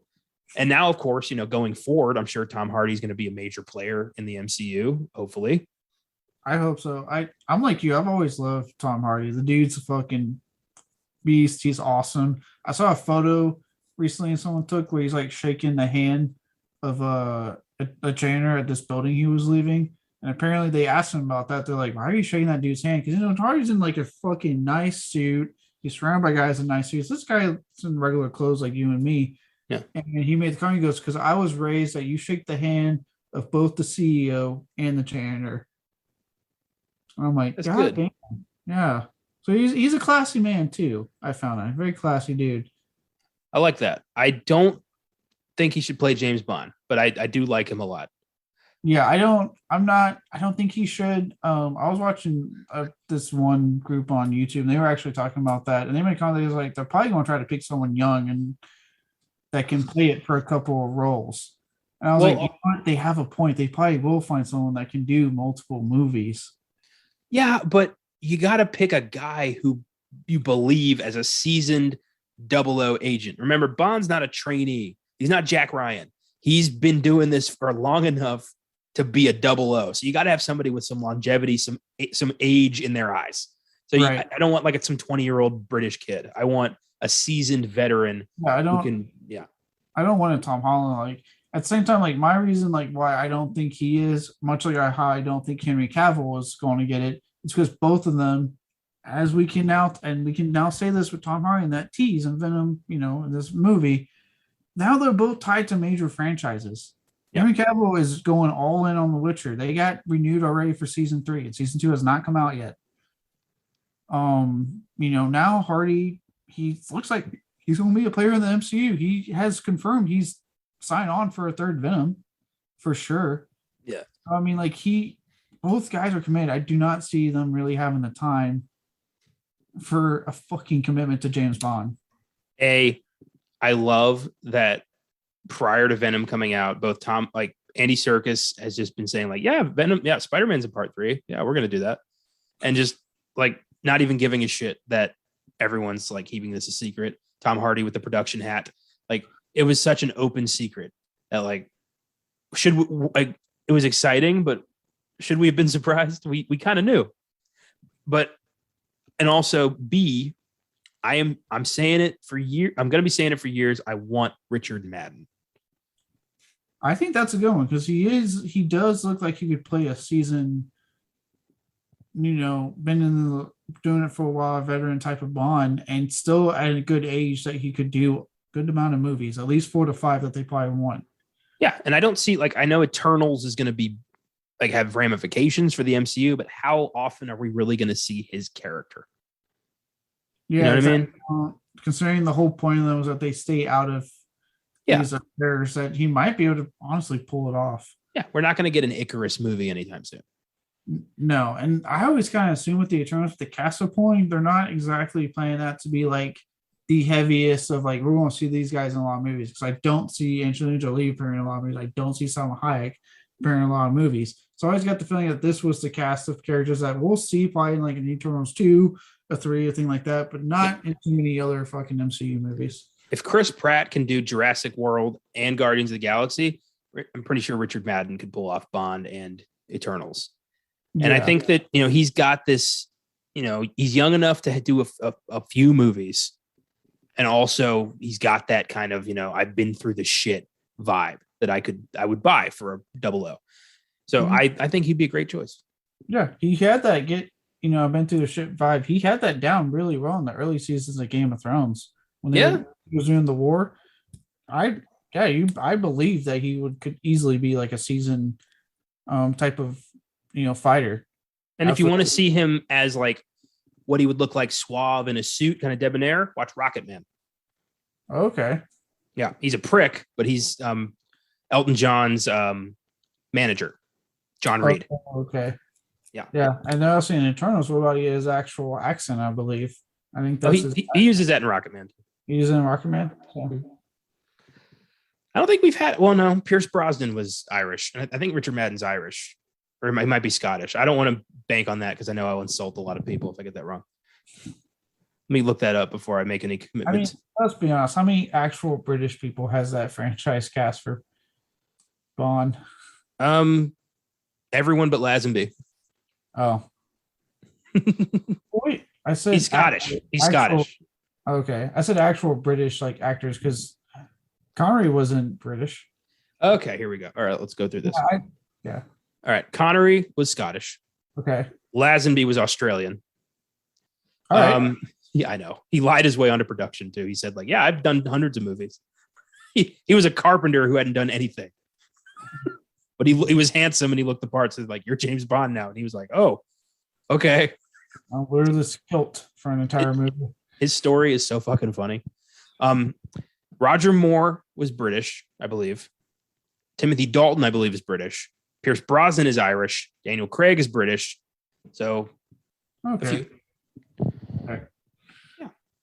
But I mean, they always stuck to it, so they could easily get a non-British actor. I know another name I heard for a while was like Idris Elba was popping up, and I was like, I don't think he's interested. Yeah. In he turned it down. He doesn't want to be known as the first Black James Bond, which I get. You don't want that kind of hanging over you the whole time. Yeah, I get that. And also I think I found out that he's like 49 and I was like, holy shit. So looks great. Yeah, I was like, okay. So I was like, and that I'm sure that played a factor. Like he's at that age where it's like I don't see him wanting to be also not wanting to be the first black trans mom, but having that commitment to that many films. Yeah. Yeah, Richard Madden. My second choice is Henry Golding. And then, in a perfect world, Cavill, but he's the Witcher. Yeah, trust me. Cavill for me is like my number one in perfect world. I think he would fucking rock it. Yeah, but he would. We've seen him suave and debonair. We know he's a classy human being. We've seen the pump action shotgun arms in Mission Impossible. So we know he can kick ass. But yeah, to his credit, he's doing what I really admire in actors with TV shows, like with the 2 actors for Supernatural. He's staying committed to The Witcher. He loves The Witcher. And I love him in the role. So I'll take what I can get. Yeah. I hope one day he gets a chance to redeem his Superman, because I never had a problem with him as Superman. He just got the worst fucking scripts. Yeah. And I really wish he had a good story because he could have been on par with Christopher Reeve if he'd gotten a really good Superman movie script. But nope, Zack Snyder fucked that too. Yep. And I think that was the reason I really was down for him to play Bond. Cause I'm like, he deserves it. Cause yeah, he got so fucking, to me, burnt with that. Cause like some people are like, he's one of the worst. I'm like, he is an awesome Superman. He got terrible scripts. Yes.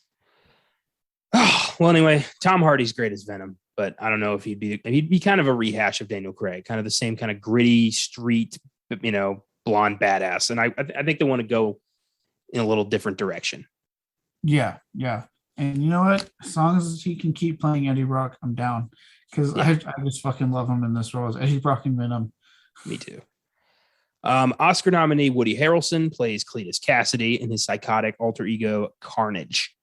Harrelson was nominated for his performances in The People vs. Larry Flint, The Messenger, and 3 Billboards Outside Ebbing, Missouri. Some of his other notable films include Zombieland, Natural Born Killers, Solo, A Star Wars Story, and the Hunger Games franchise. So he's no stranger to big production. And admittedly, not my first choice to play Carnage, but did a damn good job. Yeah, it looked like he was channeling his Natural Born Killer. Yeah, there was some Mickey Knox in there. Yeah, he was definitely channeling that, but you know what? It worked. Like because I know like he wasn't my first choice. I remember a long time ago when like there was like, the fan choice was Jim Carrey. Yep. Which I don't necessarily know about now, but back in the day, absolutely. Oh, we can still do it now. You definitely could have still done it now. Yeah, absolutely. But not like he knocked it out of the park. I really, especially that they got rid of that stupid ass wig. I really believed him as the psychotic Cletus Cassidy. Absolutely. Like he fucking nailed it. And on the Carnage side of things, whoever did that voice for Carnage was good. I fucking like that voice. I like the design of Carnage. Like Carnage was fucking. Oh, I could go on all day about how great his debut on this movie was. I believe Carnage's voice was Harrelson. Was Harrelson? Yeah, they tweaked it like they did with Venom. Oh, okay, if so, his voice for that was perfect. See, that's the one thing I didn't like about Carnage. I didn't like the voice. But admittedly, that comes from my own expectations for Carnage because I grew up with the Spider-Man cartoon and the Spider-Man PS1 game. And in that, so the way I see Carnage, he's got this kind of like menacing Joker style voice of like a crazy person, So I was expecting kind of a off the wall, like light, kind of a bouncy, crazy voice. Instead, he sounded kind of like a dark, heavy thug, which was fine. I was hoping for kind of a crazy, nostalgic Carnage. Okay. See, I didn't mind the dark, heavy thug because to me it worked with the character for the movie. It made him scary because he had such that deep, commanding voice that it was like I would be scared of that if I fucking saw that. Well, I loved how Carnage came about when he bit Brock and just like he, a little tiny bit of symbiote and he fucking ate it. And it just grew inside of him. Like that was really cool. Like I love how they did that because in the comics traditionally, Venom is like Brock's kind of wearing Venom, but Carnage came from within. Carnage is in his blood. So that's why he can like form axes and shit with his hands and stuff like Venom can't do because Carnage is inside of him. And that was done very well. So, like Andy Serkis, again, coming in with like that CGI, obviously we already got Venom in the last movie. So I knew Venom was going to look good in this movie. He knocked out of the park with Carnage. I think Carnage just looked and sounded so fucking good in this movie. His introduction alone was so awesome. Just, climbing out of the execution chamber and then roaring at the screen. I was like, this is motherfucking Carnage. I had a moment of like chuckling to myself, like, holy shit, he's here. Like, it was crazy. The way they made it like a horror movie where it's like, it's just dust and the guys are trying to run out and they get pulled in. And I'm like, oh, dude, this is, yeah. And that whole prison sequence was out of this world good when he's just like escaping. Yeah. Moving on, Oscar nominee Michelle Williams plays Anne, Eddie's ex-fiance. And I also love how they're not pushing them together. How it's not, there's no love story. Like he fucked up. She didn't forgive him. She moved on. Like that natural progression of human beings. And Eddie's also, he still loves her, but he's not like bitter towards the guy. Like that he's, he doesn't necessarily like Dan, but he's happy that Dan's happy. He likes Dan more than Venom does. Venom's like, he wants all of his, he wants mom and dad to be back together. Like that's funny. Like he's, he's trying to live in this fantasy world. And I love that they keep bringing that back. Yeah. I love how Venom's just constantly like, no, we hate Dan. I love when she shows him the ring and he's like, no, that was supposed to be us. I like when he's like telling him, cry, Eddie, cry. He's trying We're going to make you cry. And Eddie's just like trying to stop it. That was so funny. Williams was nominated for her performances in Brokeback Mountain, Blue Valentine, My Week with Marilyn, and Manchester by the Sea. Some of her other notable roles include The Greatest Showman, Oz the Great and Powerful, and Shutter Island. She's fantastic. I don't think she's ever really gotten her due. She's one of my favorite actresses. And I think it's hilarious that she's even in these movies. She seems so far above this, but she's here. And she doesn't ham it up. That's what I love. She's great. I love how like her character at one point asked Eddie, like, is Venom still there? And he's like, no. And she does not believe him. She's like, no, Venom's fucking here. Like, you're clearly still with Venom.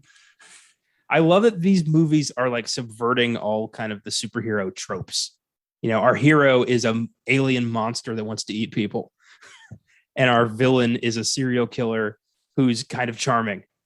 And then there's the love interest isn't even with him.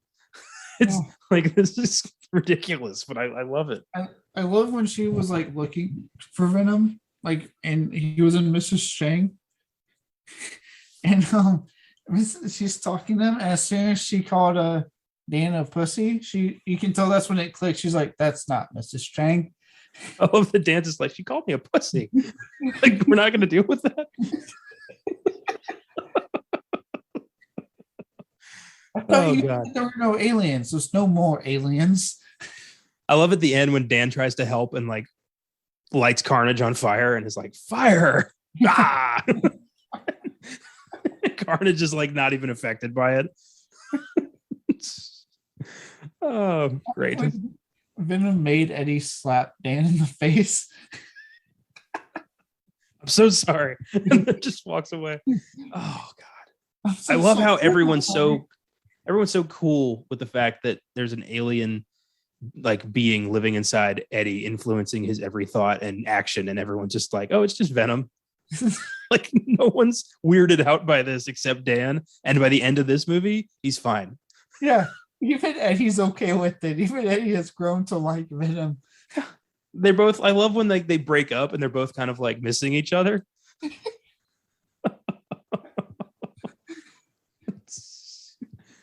Jesus, oh my God. When they announced this was an hour and a half long, I was like, oh, this got trimmed to shit by the studio. This is not going to be worth it. But this is a perfect hour and a half. It's as long as it needs to be, and it gets everything done. It cuts the fluff. It's just the move. It's just story. It's just exactly what you want and nothing more. And I loved it. I keep thinking about the scene when Eddie keeps running to throw the chicken out. You wouldn't. I would. Don't you make me. When Venom just chucks the TV into the alley and he's like, no. It's just, the guy's like, I'm going to call the cops. I'm sorry. I like when Venom first sees him and he hears him smashing his motorcycle. And he goes out there, stop it, what are you doing? Venom's like, oh yeah. Like he's so angry and just petty.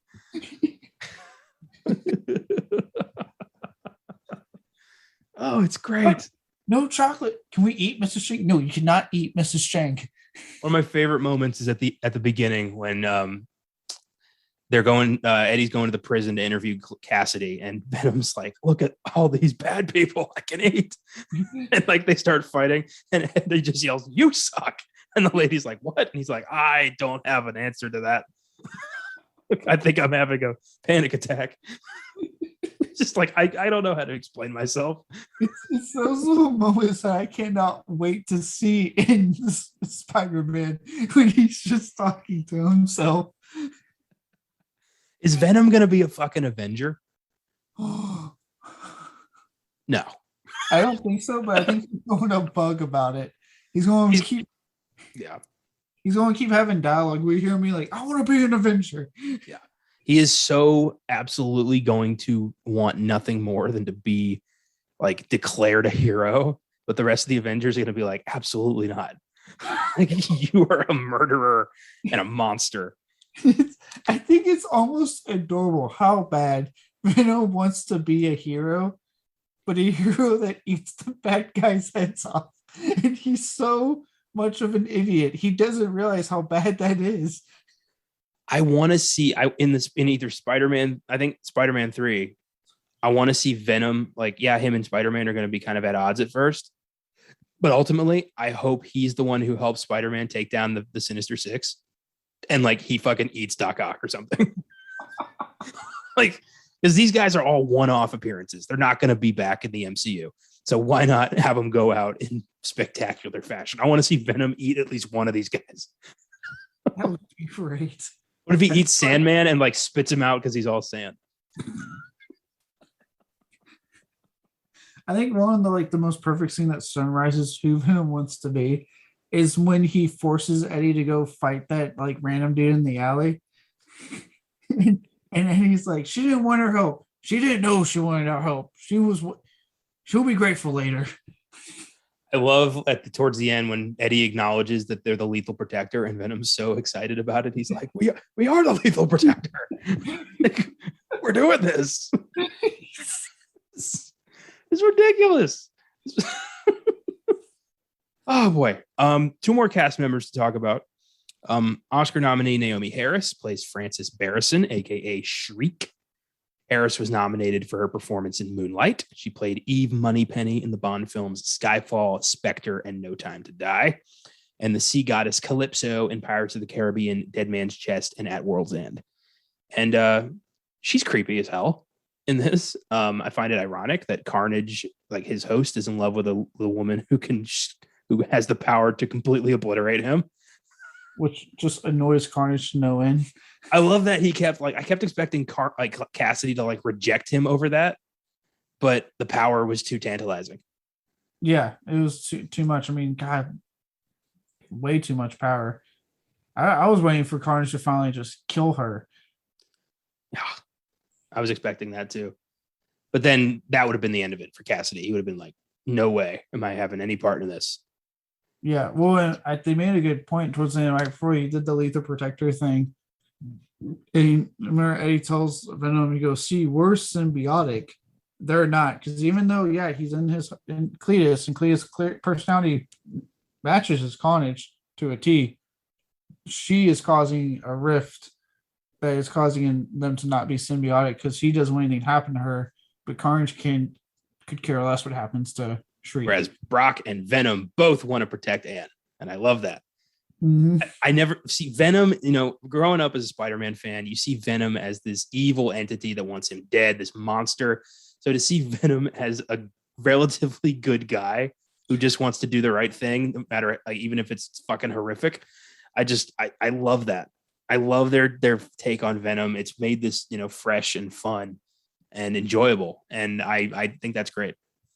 Yeah, no, I know, like, obviously Venom is the bad guy in traditionally, but I love this take. And it's not like we're not going to get the bad guy Venom. Like, for anyone who games and likes that's the Spider-Man game back from 2018, Spider-Man 2 is coming out, and they've confirmed in that trailer we're getting Venom with Tony Todd voicing it, and that's going to be bad guy Venom. Like, that won't be the one we're seeing here. It's going to be bad. So we're still getting it.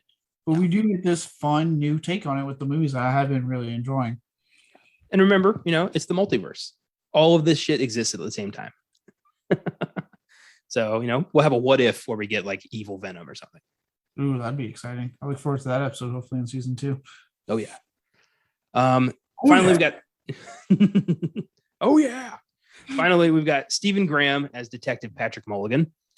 Some of his notable roles include Snatch, The Irishman, Rocket Man. He played Al Capone on Boardwalk Empire.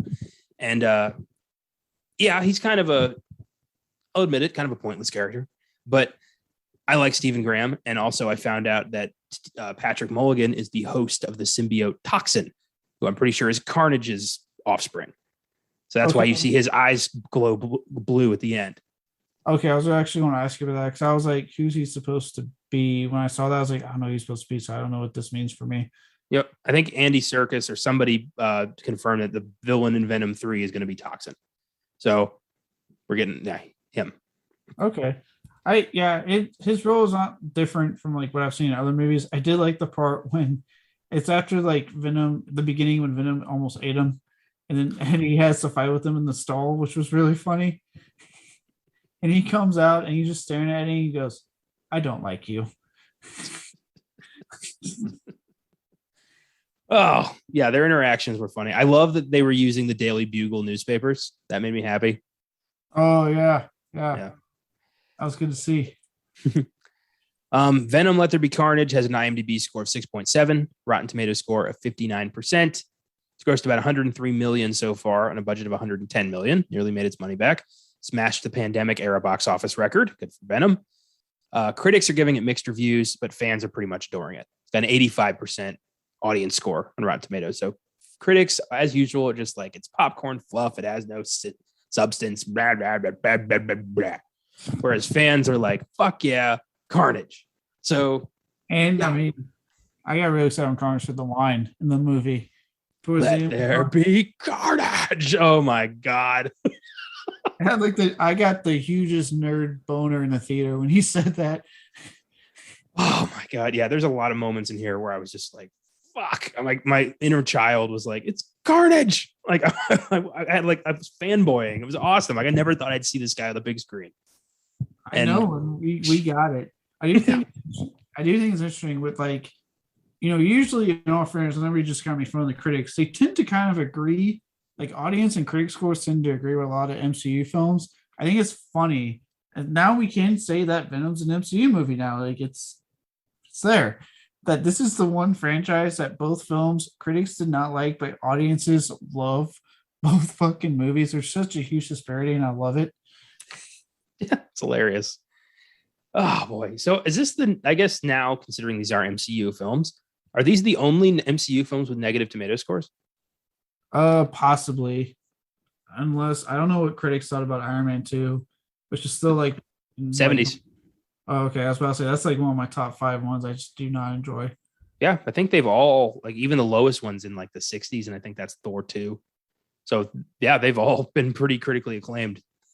Yeah, it's just Venom. But it's like what do they expect? Like that's again where it's like, okay, critics, you obviously went in thinking this was gonna be a different movie, whereas fans knew what we wanted, and that is we want to see fucking Venom do this thing on the screen. Admittedly, if you don't know who these characters are, you're going to be like, kind of like, what the fuck is this? Yeah.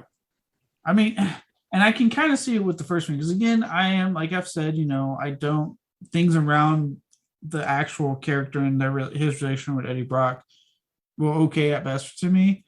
But with this sequel, I don't see how you could hate, because it literally took what worked, made that the movie, and also gave us Carnage. Exactly. I loved how Carnage is defeated with, shrieking him down, and then Venom just picking Carnage up and fucking eating him. He's eating the symbiote like a fucking spaghetti. I also like that you got the one F word and was able to fuck this guy. That was perfect. Just eat his head. If anybody deserves it, it's Cletus Cassidy. Yes, dear God.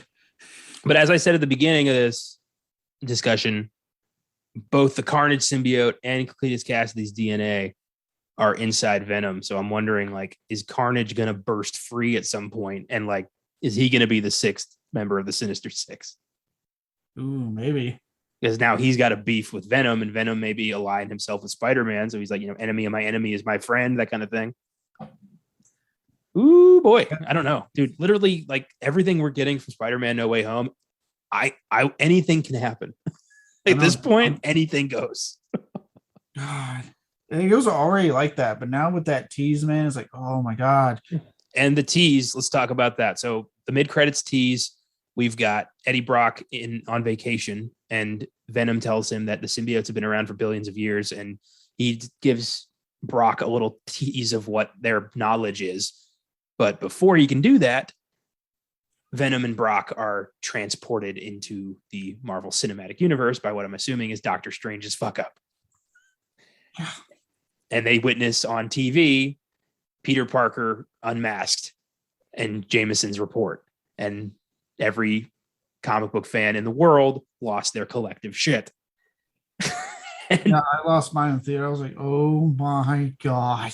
Yeah, I had a smile. I couldn't move. I was like, oh my, holy shit. And then Venom licks the screen and is like, that guy looks delicious. Like something I think he recognizes Peter Parker. Yeah, it sounds like they're going to find a way to breathe out. It's going to be brief because I don't think they're going to abandon the Venom that we've grown to love for these two movies. No. But they are going to give us at least a little bit of that old school comic book Spider-Man Venom. They're going to fight. Yeah, they're going to give us that. They're going to give us that for sure. Going to be a brief beef, but, still going to happen. I think this movie's going to be jam packed. I mean, you've got potentially, Andrew Garfield and Tobey Maguire. You've got the original Raimi and Webb. I forgot. Yeah, Mark Webb is the guy who did the Amazing Spider-Man movies. That's You got their villains. You've got Doctor Strange. You've got like so much happening. I wouldn't be surprised if this movie's like 3 hours long. Yeah. Now we've got Venom, Daredevil potentially. Like so much is swirling around this thing. I don't know, but I know I'm gonna love it. I want to love every second of it. Yeah.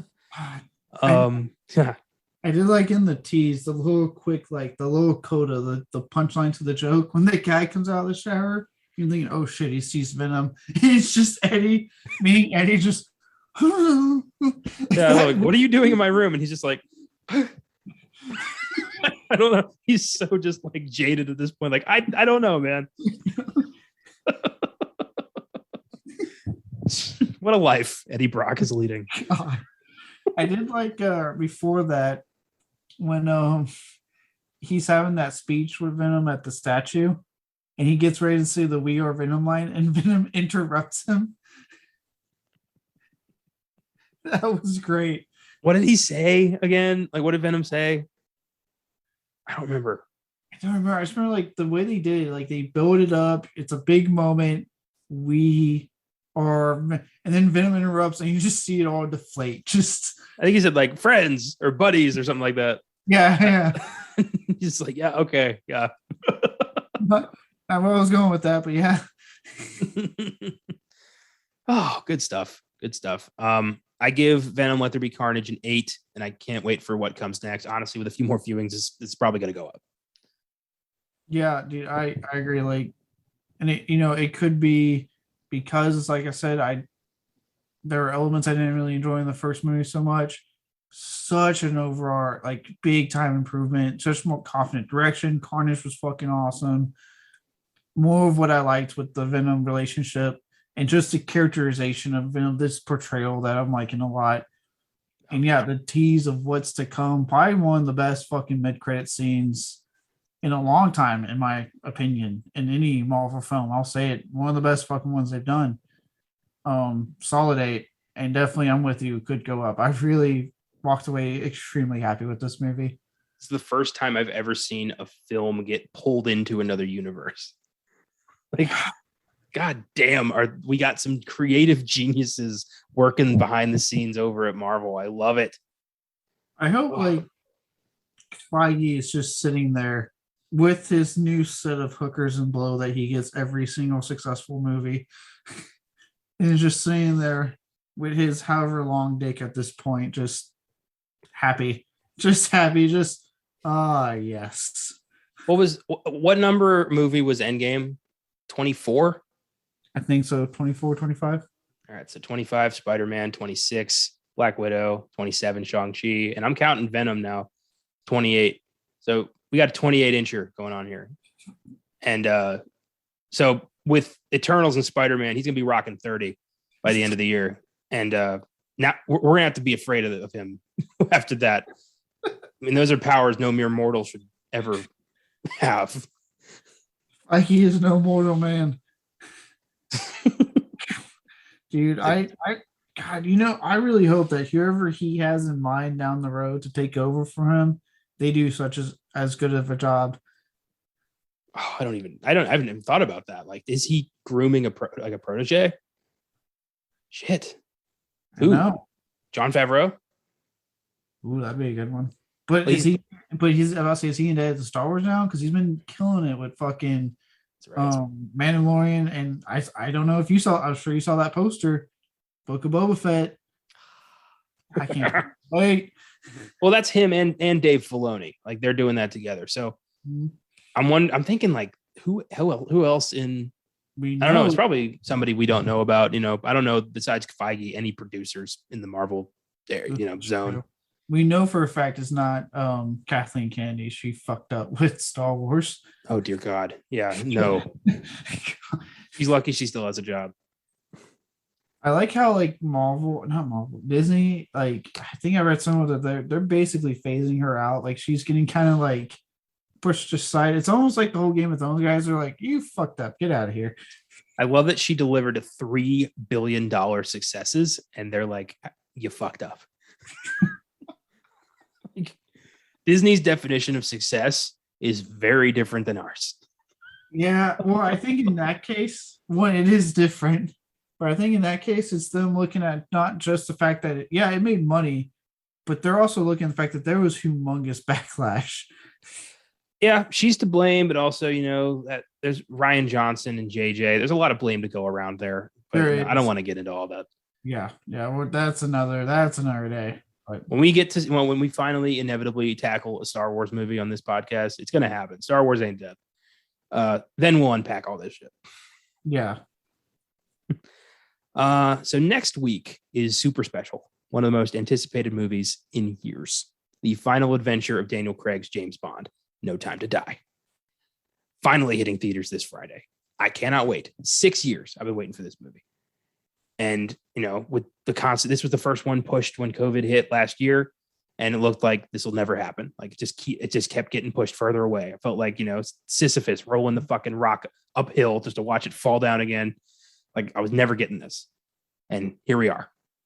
I'm so excited. You're not alone. I just saw today internationally it's already made 119 million already. Like yet to open in the States. This is the movie that's going to change the tide of the box office. All they had to do was give us James Bond. Everything would have been fine from the beginning. Look at the money this is generating. Oh, sound in this episode between Sony and now the release of James Bond. This is I've often said, like, if you take away every other movie of 2020 and 2021 and all I had was Bond, I would be fine. This is all I wanted. Also coming out is A24's Lamb, which fuck no. I've often said, I'm done with this kind of horror film, at least in theaters. Yeah. You know what? I know Blumhouse has a model that they've done ad nauseum, but I'll take their model over A24's only because their model is at least more fun and easier on my brain. I don't want to see Numi Rapace. I don't know how to say her name. I don't want to see her feed a fake goat for 2 hours and then tell me it's a horror movie. I don't want to deal with this again. I'm not going through this again. And then, people debate if it's a horror movie, if it's not a horror movie, and then those that don't want to admit are like, well, it's elevated horror because thank you for that, A24, you fucks. Yeah. So also we get on Shudder VHS 94. Oh, there you go. That's the one I'm watching. Yeah. That one we will probably watch and discuss next week before we do Bond, but obviously we have pretty high priorities next week for this episode. Yeah, I was about to say, I told you I got my Thursday night ticket, not even because I'm super excited to see it. I am super excited to see it. I have a planned family seeing weekend, so I had to fucking get a ticket as soon as possible. I have absolutely fuck all going on this week that matters to me more than No Time to Die. So I will be there Thursday at the earliest showing. I'm going to enjoy every second of this movie. I can't wait. It's the longest Bond film. It's getting decent reviews. I want to see how this goes out. Sounds like we're both seeing it Thursday, and then I got to figure out whenever I'm over at my aunt's when the fuck I can watch VHS 94 because I have been dying to see that goddamn movie. I just looked. It's sitting at 100% Rotten Tomatoes. Yes, and I keep hearing that Timo Chantos, forgive me if I butcher his last name,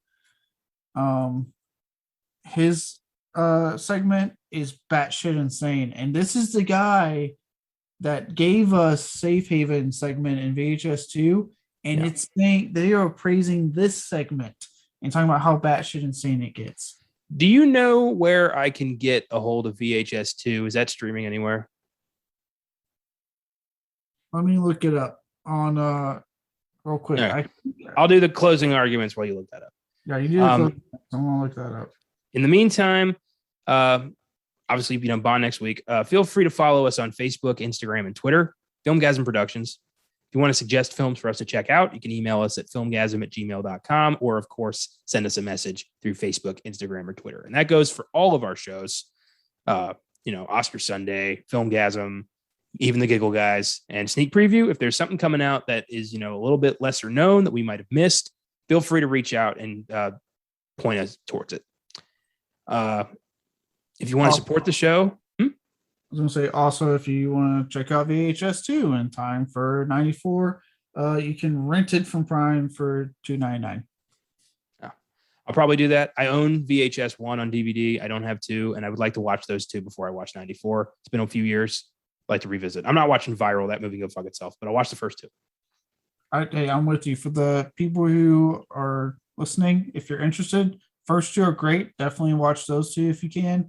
You can skip Viral. It's not good in case you're interested in the new one. So just watch first 2, skip Viral. It's fine. It's an anthology. You're not missing anything. Yeah, there's no thread here. If you want to support the show via Anchor, you can click on support this podcast on your preferred podcast provider. All donations are appreciated. We thank you. If not, we thank you too. The fact that you even listen to us, we appreciate that. Don't miss Casino Royale on Wednesday's Filmgazm and Skyfall on Oscar Sunday. It's Bond week here at Filmgazm Productions. Caleb and I will be helming Oscar Sunday. Austin and I will be helming Filmgazm. So it's going to be a little switcheroo this week. Have a great week. Keep watching movies.